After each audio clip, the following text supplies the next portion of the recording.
this time. Kshitij Bajpayee, Senior Research Fellow for South Asia, Chatham House. Many thanks for your very insightful remarks. I had a question about India's neighborhood. India resides in a region in which 3 countries are in the midst of IMF bailouts: Sri Lanka, Pakistan, and Bangladesh. 2 countries could be regarded as potentially near failed states, Myanmar and Afghanistan, and 2 countries with which India has a history of difficult relations, which also happen to be nuclear weapon states, and it also has active territorial disputes. Of course, I'm referring to China and Pakistan. You also have a relatively low level of regional economic integration and institutional integration, at least compared to other regions in terms of intra-regional trade. So my question is do developments in India's neighborhood, do they hold back or undermine India's global aspirations? Or to put it more bluntly, can India rise without its region? Thank you. Your question, Kshitij, about the neighborhood.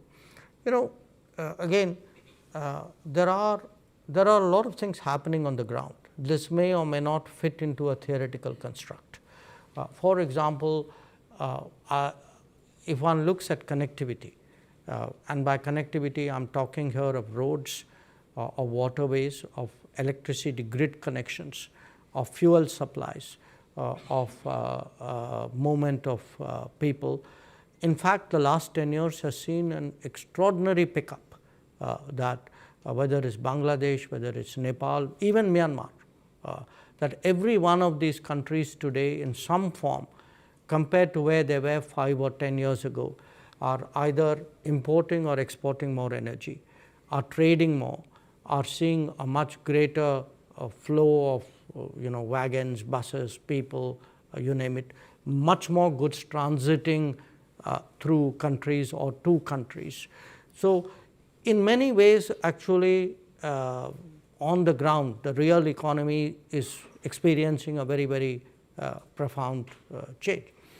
Now, in terms of regionalization, perhaps in a sort of a conceptual way, it may not be that visible, but then do bear in mind when Sri Lanka had a very serious financial crisis, while the rest of the world largely sat on its hands, we actually came forward with a package of more than $4 billion, which was almost twice the size of the IMF package.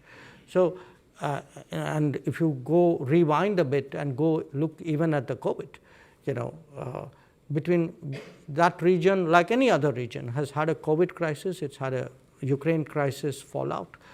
There have been issues coming out of the global economy because it relates to your question about availability of dollar, trade issues, liquidity crisis.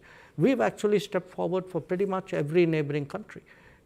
Whether it was supply of vaccines, whether it was supply of food grains, whether supply of fertilizers, supply of fuel, and as I said, in Sri Lanka, actually a huge economic package. So we do see today a regional responsibility.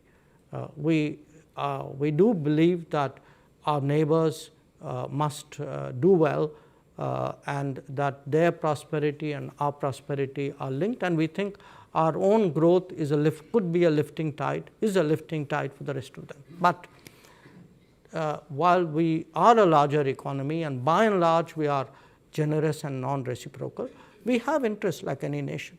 So we also expect our neighbors to recognize that and to cater to our sensitivities as well. So I'm not saying that it has to be an equal give and take, but there are gives and takes. And I think just like we have a responsibility to our neighbors, I think our neighbors also have a responsibility to us.